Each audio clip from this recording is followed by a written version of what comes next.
Me llamo Brisa Morales. Tengo 67 años. La mayoría de las mañanas en mi pequeño departamento, cerca de la bahía de Acapulco, empezaban igual un paso lento hasta la cocina. La tetera canturreando, el silencio recordándome que ya nadie más vivía aquí, desde que me jubilé del distrito escolar el año pasado. La quietud pesaba todavía más. Llenaba mis días con voluntariado y caminatas largas, pero nada suavizaba el hueco donde antes estaba mi hija. 5 años sin escuchar la voz de Camila, 5 años desde esa discusión terrible que terminó con ella azotando la puerta y diciéndome que necesitaba espacio. Repasaba ese momento una y otra vez, tratando de descifrar cuándo la preocupación se volvió control, cuándo el amor se volvió punzante. Cada estación que pasaba hacía más difícil creer que alguna vez quisiera verme de nuevo. Esa mañana de viernes, el teléfono sonó mientras untaba mantequilla en el pan. Un sonido común en una cocina común. Pero algo en mi pecho se apretó. Contesté sin mirar la pantalla. Mamá. La voz era extraña y conocida a la vez. Y el pan se me resbaló de las manos antes de que pudiera ver quién llamaba. El pan cayó al piso. Camila, mi voz se quebró. Y me aferré al mostrador para no tambalearme. Soy yo, dijo. Pero su voz era distinta, más ronca, como si despertara de una larga enfermedad. Sonaba agotada, como si los últimos 5 años la hubieran envejecido más allá de sus 37. Me preguntaba si podrías venir a cenar este sábado. Solo familia, solo nosotras. Cerré los ojos y dejé que las palabras se asentaran. Por un instante no pude hablar. Todas las disculpas que había ensayado durante años se me enredaron en la lengua. Sí, suspiré al fin. Claro que voy. Había pequeñas pausas en su tono. Silencios que debieron hacerme preguntar más. En lugar de eso, me aferré a la oportunidad que me ofrecía. Un segundo comienzo. Una puerta abriéndose después de tanto tiempo cerrada. Cuando colgó, me quedé sola en la cocina. Temblando, saqué los platos buenos, los que siempre le encantaban, y los puse sobre el mostrador como preparándome para algo suave, algo sanador. Al día siguiente, ya estaba metiendo regalos en la cajuela del coche y ensayando lo que le diría al verla de nuevo. A media mañana me encontré en la sección de niños de una librería, sosteniendo 2 rompecabezas envueltos y un juego de plumones de acuarela. Nunca había conocido a mis nietos, pero traté de imaginar qué le gustaría a un niño de 8 años y a una niña de 6. La dependienta preguntó si necesitaba ayuda, y forcé una sonrisa educada. Son para los hijos de mi hija, dije. Ha pasado mucho tiempo. Ella asintió con suavidad, como si entendiera más de lo que dije. De vuelta en el coche. Los regalos reposaban en el asiento del copiloto como testigos mudos. Apreté el volante con fuerza. La última conversación con Camila se repetía en mi cabeza como siempre su voz cortante de frustración, la mía enredada en miedo. Le había dicho que no confiaba en Tomás. Ella me dijo que estaba harta de que la juzgaran. Esas fueron las últimas palabras entre nosotras. Tomás Vargas. Lo recordaba de los primeros días guapo, hablador, con chistes que conquistaban salones enteros. Tomaba la mano de Camila en las cenas como si la adorara. Pero ya entonces noté las pequeñas pausas cuando ella buscaba permiso para hablar. Intenté plantear mis preocupaciones con tacto. Ella dijo que me lo imaginaba. La salida de la Ciudad de México empezó con calles conocidas y tráfico constante. Pero cuanto más avanzaba, más callado se volvía el mundo. Las casas se espaciaban entre pinos largos y terrenos abiertos. Mis dedos se cerraron otra vez alrededor del volante. Algo en el silencio me oprimía el pecho. Susurré en voz alta, como si Camila pudiera oírme. Debí escuchar mejor. Debí encontrar otra forma de llegar a ti. Una camioneta se coló detrás de mí y luego desapareció por un camino lateral. El aire se enfrió. Subí la ventana y me recordé que la reconciliación requería valor. Esta era la oportunidad que había deseado durante 5 largos años. Ensayé las palabras que planeaba decir, cosas simples, sinceras, Lo siento. Te extrañé. Estoy lista cuando tú lo estés. La carretera serpenteaba hacia Cuernavaca, entre árboles altos. Mi corazón latía más rápido, más pesado, como si intentara advertirme de algo que aún no podía nombrar. Seguí manejando, eligiendo la esperanza sobre el miedo, aunque el silencio a mi alrededor parecía profundizarse. El camino de entrada estaba demasiado callado cuando llegué. Camila me había dicho que los niños eran puro alboroto, siempre corriendo por los pasillos, siempre cantando, pero la casa estaba quieta, cortinas cerradas, sin pasos, sin voces. Bajé del coche con las bolsas de regalos y cerré la puerta con suavidad, aguzando el oído por cualquier señal de vida dentro. Nada. Me acomodé el abrigo y caminé hacia los escalones. Camila llamé bajito, más por costumbre que por esperanza. Mi voz rebotó en la fachada sin respuesta. Lo intenté de nuevo, más fuerte. Cariño, soy mamá. Aún nada. Di otro paso, aferrándome al pasamanos para calmar el temblor que subía por mis dedos. Justo entonces, un movimiento me llamó la atención a alguien doblando la esquina de la casa a toda velocidad. Un hombre, delgado, cabello oscuro con hilos grises. Lo reconocí tras un instante de incredulidad. Rafael Ortiz, el jardinero que Camila mencionó alguna vez de pasada, normalmente cortés y firme, pero ahora su urgencia era palpable. Corría como si escapara de un incendio. Señora Morales. Su voz se quebró al acercarse. «Pare, pare ahí mismo».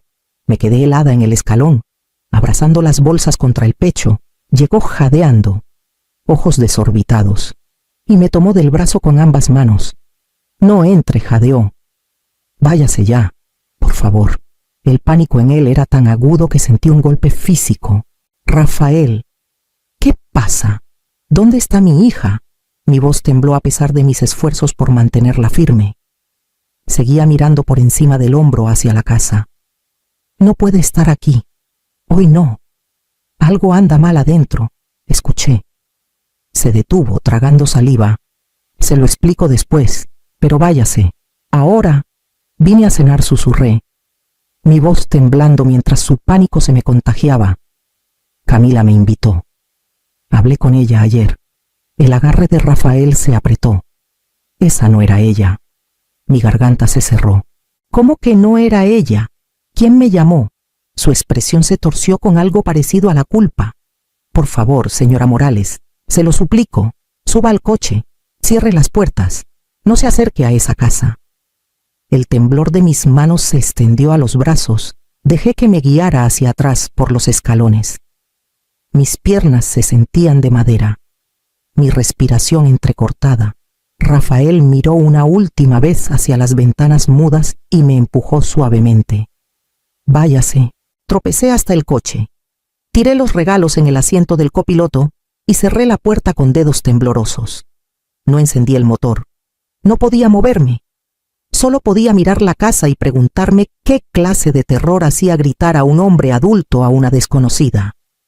Me quedé sentada al volante con las manos apretadas, mirando por el parabrisas la casa que debería estar llena de la voz de mi hija. Rafael caminaba de un lado a otro por el porche, espiando por cada ventana como si esperara que algo saltara. Cada pocos segundos murmuraba: «Algo anda mal adentro». Debí volver a llamar. Debí insistir más. Bajé un poco la ventana. «Rafael, dime qué escuchaste». Sacudió la cabeza con brusquedad. «Ahora no. Quédese en el coche. No se mueva».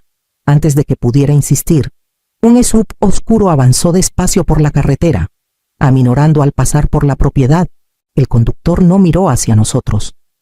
Pero la tensión en los hombros de Rafael se endureció. El vehículo desapareció entre los árboles. Pero la inquietud se asentó más pesada a nuestro alrededor. Un parpadeo tenue me devolvió la vista a la casa. La luz del pasillo titubeó. Y por un instante creí ver una sombra moverse detrás del vidrio esmerilado cerca de la escalera. Se me cortó la respiración. «Rafael», susurré. «Hay alguien ahí».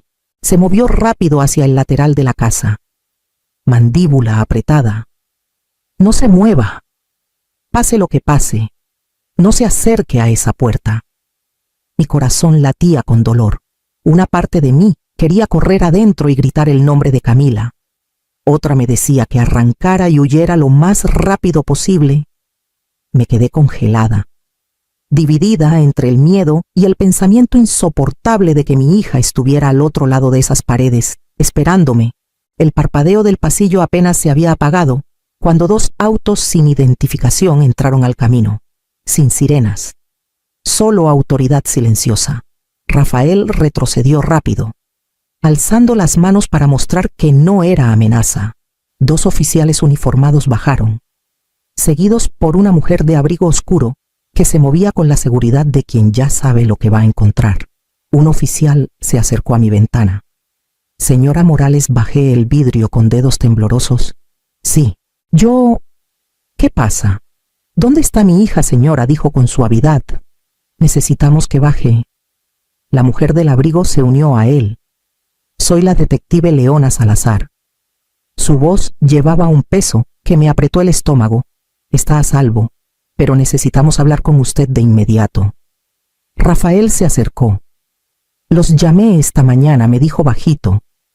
Por fin consiguieron lo que necesitaban. La detective Salazar se volvió hacia él. Señor Ortiz, quédese cerca.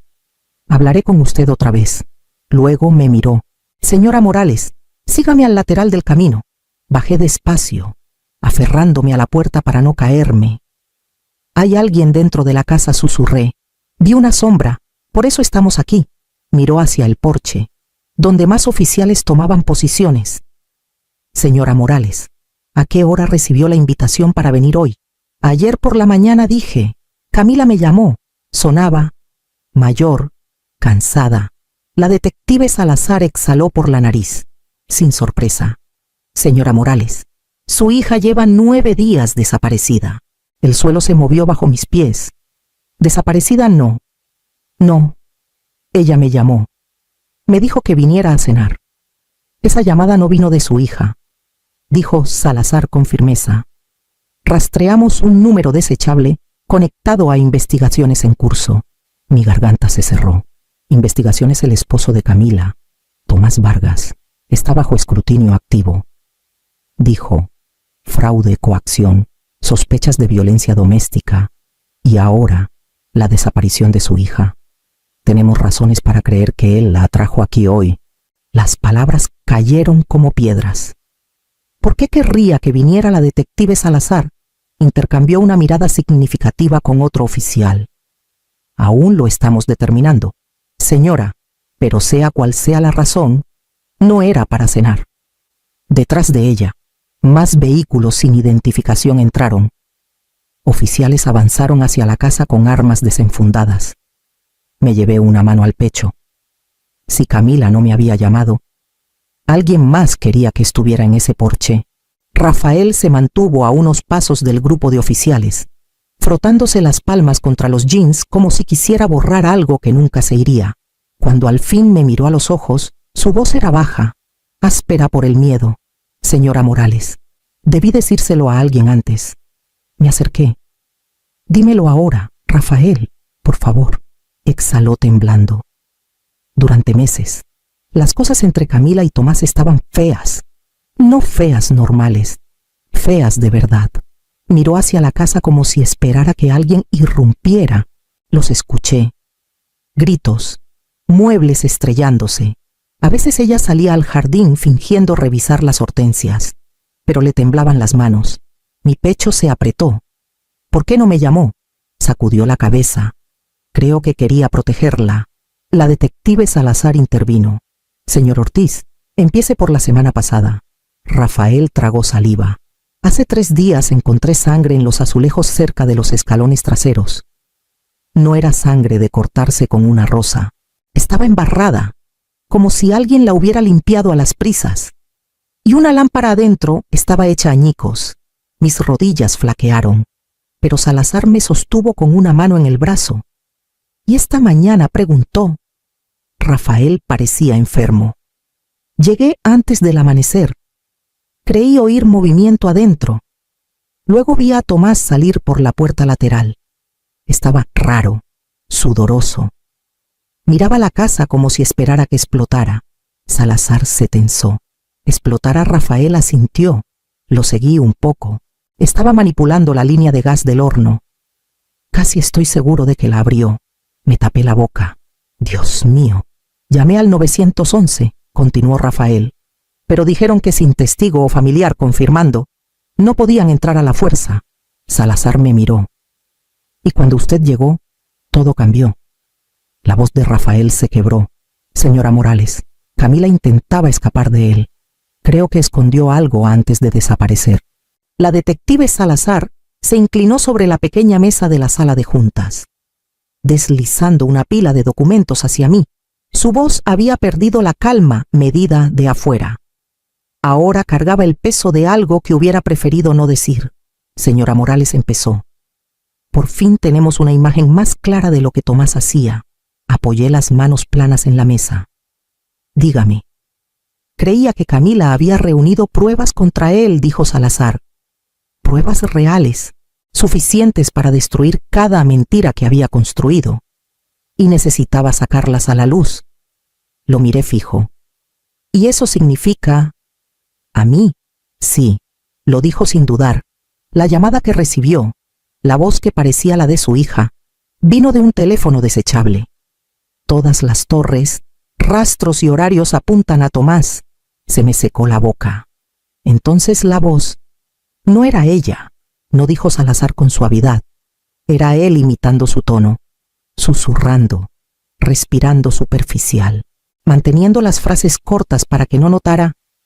Golpeó una de las hojas. También tenemos grabaciones de seguridad. Tomás salió de la propiedad temprano la mañana en que usted llegó.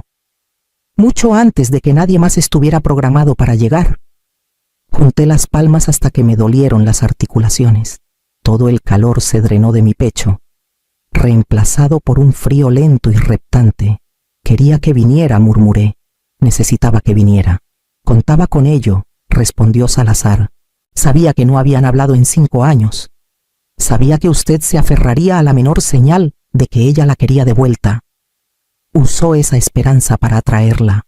Mi respiración tembló. Solo una vez. ¿Para lograr qué?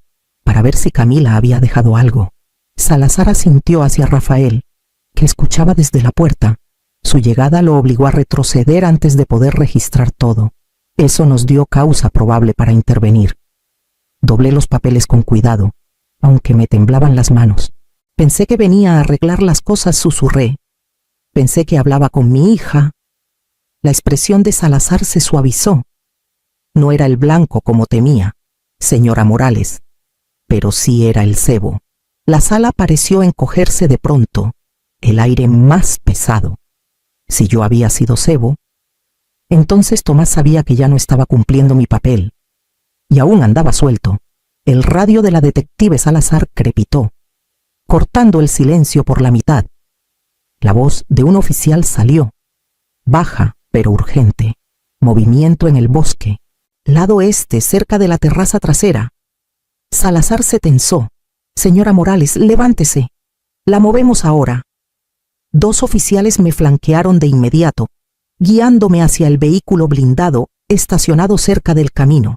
Mantuve los ojos en la línea de árboles. Las ramas se sacudían, demasiado deliberado para ser viento. Entonces lo vi. Tomás salió de entre los pinos sombríos, la ropa manchada de tierra, la mandíbula apretada como si llevara días así. Caminaba rápido, escaneando el patio, sin notar o sin importarle que los oficiales ya se acercaban. «Quédese detrás del vehículo», ordenó Salazar. Avanzando, Tomás lo vio y alzó ambas manos, pánico y furia grabados en su rostro. «Órale, esto es ridículo», ladró. «¿Dónde está Camila? ¿Ella los llamó? Les contó su última novela, Salazar». No pestañeó. «Pare, manos donde las vea». Tomás ignoró la orden y siguió caminando. Se largó. «Ya lo ha hecho antes. Pregúntenle a su madre. Vive para el drama». Mi voz salió más fría de lo que esperaba. «Tú me llamaste. Fingiste ser ella». Se volvió bruscamente, entrecerrando los ojos como si apenas registrara que estaba ahí. «Tú llegaste por tu cuenta». Yo no te obligué, y siempre metías las narices. Brisa. A Camila le daba coraje. Uno de los oficiales se acercó a su camioneta estacionada en la pendiente del patio. Detective, tenemos guantes con manchas frescas, un celular destrozado y herramientas para línea de gas. Salazar dio un paso más. Tomás Vargas queda detenido por sospechas de... Tomás giró y corrió hacia el bosque. ¡Pare!, gritó Salazar. Oficiales lo persiguieron. Lo vi tropezar con una rama caída y resbalar en el lodo. 2 oficiales lo derribaron con fuerza, inmovilizándolo mientras pataleaba como animal salvaje. Suéltenme, gritó, pateando al aire. No entienden, ella lo arruinó todo. Salazar se acercó despacio, expresión indescifrable. Tomás se retorcía contra las esposas, su voz subiendo a un grito crudo y furioso. Debía mantener la boca cerrada. Las palabras cortaron el aire como una confesión enferma. Sentí que mis rodillas cedían mientras lo levantaban. Sus ojos estaban desquiciados, sin remordimiento, solo rabia. Lo llevaron hacia la patrulla mientras Salazar volvía conmigo. Voz baja, pero firme. Está bajo custodia. Averiguaremos qué le pasó a su hija. Los gritos de Tomás resonaron por la propiedad, apagándose solo cuando la puerta del auto se cerró. Si su arresto desentrañaría la verdad o la enterraría más hondo, aún no lo sabía. La casa se sintió más fría una vez que Tomás se fue, como si cada secreto atrapado en sus paredes hubiera recibido permiso para respirar al fin. Oficiales recorrieron cada cuarto con precisión deliberada, abriendo cajones, levantando tapetes, documentando cada rastro roto de los últimos días de Camila. Rafael rondaba cerca de la escalera, ojos fijos en los marcos. Intentaba dejar pistas, murmuró. Siempre decía que esconder cosas a la vista era más seguro. La detective Salazar asintió. Si dejó pruebas, las encontraremos. Minutos después, Rafael gritó, «Aquí, aquí». Su voz tembló. Corrimos al dormitorio. Había sacado por completo el cajón inferior del tocador de Camila, revelando un panel delgado de madera en el fondo. Lo abrió con cuidado, descubriendo una memoria USB negra, no más grande que un chicle. Salazar la levantó. «Esto puede abrir todo». Esa noche regresó conmigo con una laptop y expresión sombría. «Señora Morales», lo documentó todo. Pulsó play en una nota de voz. La voz de Camila, temblorosa pero decidida, llenó la salita. «Si algo me pasa, será por Tomás. Está moviendo dinero sucio. Tengo capturas, registros bancarios, todo. Mamá, si escuchas esto, por favor protege a los niños». Me tapé la boca. Su voz era un regalo y una herida. En los días siguientes, la investigación se aceleró. Los archivos en la memoria eran exhaustivos: transferencias bancarias, grabaciones de amenazas de Tomás, fotos de heridas que había ocultado. Salazar trabajó sin parar, y yo esperé la noticia que más temía. Llegó la 4ª mañana. Encontraron el cuerpo de Camila cerca de un sendero boscoso en las afueras de Cuernavaca. Rafael me dio la noticia en persona, su voz quebrándose a la mitad. El funeral fue pequeño, callado, casi demasiado callado para una vida que había luchado tanto por sobrevivir. Las pláticas de custodia de los niños empezaron de inmediato. Le prometí a Camila, en silencio, que les daría un hogar de seguridad, no de miedo. Rafael se quedó cerca, pasando diario, arreglando cositas en la casa sin que se lo pidiera. Se volvió un apoyo que no esperaba. Cada noche encendía una lámpara pequeña junto a la ventana, no para esperar lo que perdí, sino para cuidar lo que aún me quedaba. Las ruinas de mi vida anterior seguían ahí, pero en el suave resplandor de esa lámpara, una nueva empezaba a tomar forma poco a poco.